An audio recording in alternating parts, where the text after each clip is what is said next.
દરેક નીતિની સામે કાયદાની રીતે ઊભો રહેતો SSK news channel. No drugs in Surat city અભિયાન અંતર્ગત મેફેડ્રોન ડ્રગ્સ 2.60 ગ્રામ તથા નશાયુક્ત સિરપની બોટલ નંગ 122 સાથે 2 આરોપીઓને ઝડપી પાડતી સલાબતપુરા પોલીસની ટીમ।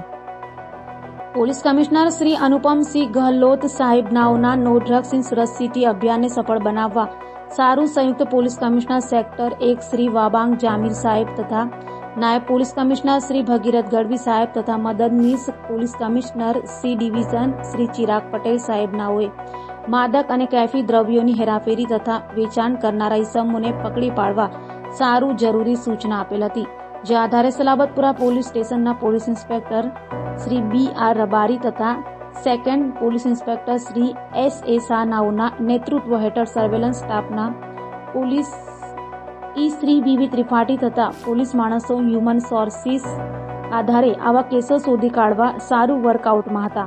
દરમિયાન સર્વેલન્સ સ્ટાફના અહેકો ભૂપેન્દ્રભાઈ નાનુભાઈ નંબર 885 નાઓને મળેલ આધારભૂત બાતમી હકીકત આધારે રુસ્તમપુરા અકબર સઈદનો ટેકરો શેર અલી બાવાની દરગાહ પાસે ઘર નંબર 2 5002 માંથી 2 ઇસમોને પ્રતિબંધિત મેફેડ્રોન ડ્રગ્સ 2.60 ગ્રામ તથા હાલમાં નશો કરવામાં ઉપયોગ થઈ રહેલ સિરપની નાની બોટલ મોટી બોટલ નંગ 122 સાથે ઝડપી પાડી તેઓના વિરુદ્ધ NDPC એક્ટ મુજબની આગળની કાયદેસરની કાર્યવાહી હાથ ધરવામાં આવેલ છે। તેમજ અન્ય 3 જેટલા ઇસમોને વોન્ટેડ જાહેર કરવામાં આવેલ છે।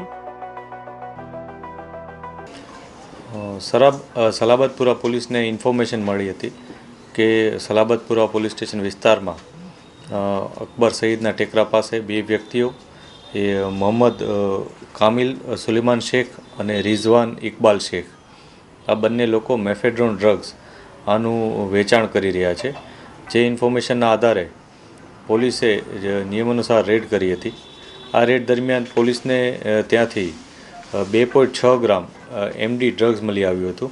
આ ઉપરાંત 122 બોટલ કોડેક કરીને જે સિરપ આવે છે જે કોઈપણ જાતના પ્રિસ્ક્રિપ્શન વગર વેચાણ કરવાનો પ્રતિબંધ હોય છે તો એ પણ મળી આવી હતી અને એવી 122 નાની મોટી બોટલો પણ મળી આવી હતી। ટોટલ મુદ્દામાલ જેમાં અંગ જડતીના 3400 રૂપિયા મોબાઈલ વગેરે મળી કુલ 49,600 રૂપિયાનો મુદ્દામાલ પોલીસે રિકવર કર્યો છે। જેમાં MD ડ્રગ્સ પણ આવી જાય છે અને આ જે સિરપ છે એ પણ આવી જાય છે। આ બનાવમાં અન્ય 3 વ્યક્તિઓ પણ સામેલ છે જે અત્યારે પકડવા પર બાકી છે। જેમાં એકનું નામ સાઈદ છે, એકનું નામ વિકી શાંતારામ ભાવે છે અને એકનું નામ સોહિલ ઇસ્માઇલ ખંજર છે। આ 3 વ્યક્તિઓ પોલીસની હવે પકડવામાં બાકી છે જેના ઉપર પોલીસ કાર્યવાહી કરી રહેલ છે। ભાજપના નવસારીના ઉમેદવાર CR પાટીલના સમર્થનમાં 84 અને મજૂરા વિધાનસભાની બાઇક રેલી યોજાઈ હતી। લોકસભા ચૂંટણીના પ્રચારનો આજે છેલ્લો દિવસ છે। રવિવાર એટલે કે આજે શાંતિ પ્રસારનો પડઘમ શાંત થઈ જશે ત્યારે ભાજપ દ્વારા એક વિશાળ બાઇક રેલી યોજાઈ હતી। સુરતના મજૂરા અને 84 વિધાનસભામાં બાઇક રેલી યોજાઈ હતી। ગુજરાત ભાજપ પ્રદેશ અધ્યક્ષ અને નવસારીના ઉમેદવાર CR પાટીલના સમર્થનમાં પ્રચારના અંતિમ દિવસે પ્રચંડ પ્રચાર કરાયો હતો। CR પાટીલના રેલીમાં ઉપસ્થિત રહ્યા હતા તો આયોજન સ્થળે ધારાસભ્યો પણ ઉપસ્થિત રહ્યા હતા।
ઉધના પોલીસે મોપેડ પર દારૂની હેરાફેરી કરનાર એકને ઝડપી પાડી લાખોના મત્તા કબજે કરી હતી. ઉધના પોલીસ મથકનો સ્ટાફ પેટ્રોલિંગમાં હતો ત્યારે બાતમીના આધારે ઉધના રોડ નંબર 0 સંજયનગર ખાડી કિનારેથી અજીત રાજનારાયણ સિંહને એક્ટિવા સાથે ઝડપી પાડ્યો હતો અને તેના પાસેથી ઠેલાને ઝડપી લેતા દારૂનો જથ્થો મળી આવતા પોલીસે દારૂનો જથ્થો મોપેડ સહિત 2 લાખથી વધુના મત્તા કબજે કરી હતી. જ્યારે દારૂ મોકલનાર સુનિલ અને દારૂ મંગાવનાર કમલેશ તથા રવિન્દ્રને વોન્ટેડ જાહેર કર્યા હતા. સુરતમાં લોકસભા ચૂંટણીના મતદાન પહેલા ઢેર ઢેર ચાલુ રાજકોટમાં બેનરો સૌરાષ્ટ્રવાસી વિસ્તારોમાં લાગ્યા છે. આગામી 7મી મેના રોજ ગુજરાતના તમામ બેઠકો પર એક સાથે મતદાન થનાર છે. ત્યારે સુરતના સૌરાષ્ટ્રવાસી વિસ્તારોમાં અલગ અલગ જગ્યાઓએ બેનરો લગાવાયા છે. ચાલો રાજકોટ હિન્દુ એકતાના જય સાથે સૌરાષ્ટ્રમાં શાંતિ અને સુરક્ષા માટે મતદાન કરવાની અપીલવાળા બેનર્સ લગાવાયા છે. સુરતના યોગી ચોક, વરાછા રોડ, હીરાબાગ, મોટા વરાછા, સરદાર ચોક, કતારગામ, અમરેલી, પુના સહિતના વિસ્તારોમાં પણ બેનર્સો લાગ્યા છે.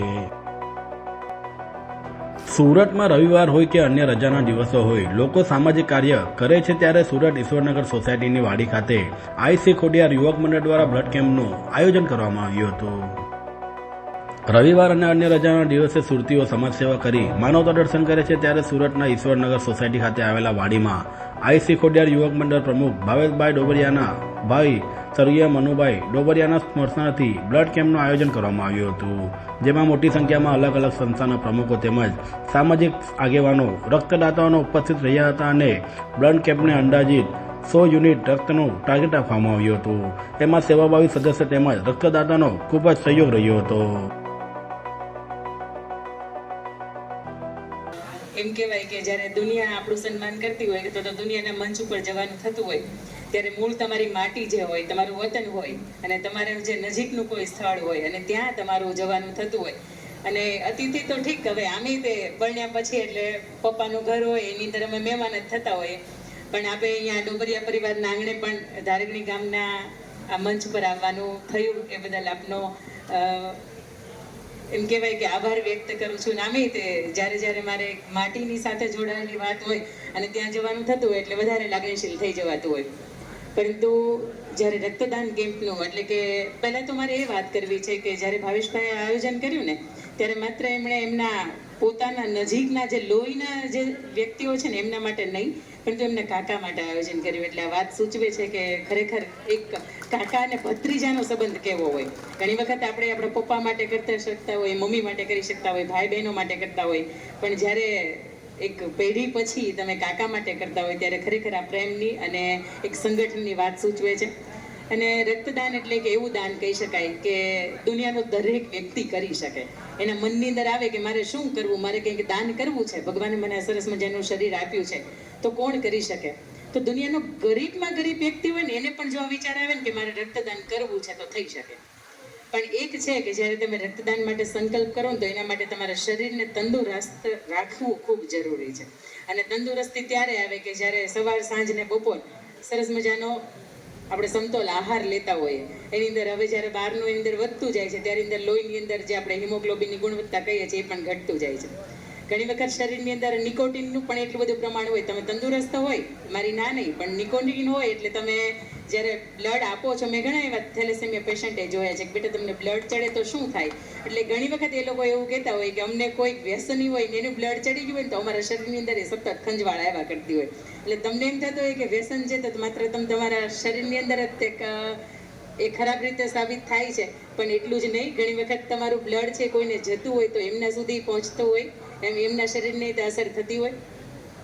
આપણે શું લઈએ છીએ ભોજનની અંદર એના આહાર અને વ્યવહારની જે વિચારધારા છે એનું જે પરિબળ છે એ લોહીના માધ્યમથી પણ અન્યને જતું હોય. પણ એક છે કે જ્યારે તમે સરસ રીતે તંદુરસ્ત હોય, કોઈ પણ જાતની તમને તકલીફ ન હોય, અને એથી વિશેષ કે જ્યારે તમે અંદરથી મનથી ધારો, અને આ મનની પણ તાકાત છે. જ્યારે મેં પહેલી વખત બ્લડ ડોનેટ કર્યું ને ત્યારે મને સોયનો ખૂબ ડર લાગતો હતો ગોપાલભાઈ, તો ત્યારે મનથી વિચાર્યું કે નહીં, આ એક પરિબળ એવું છે કે જેની અંદર હું સચોટ રીતે મારું દાન આપી શકું છું અને આમાં એક પણ જાતનો ખર્ચો નથી.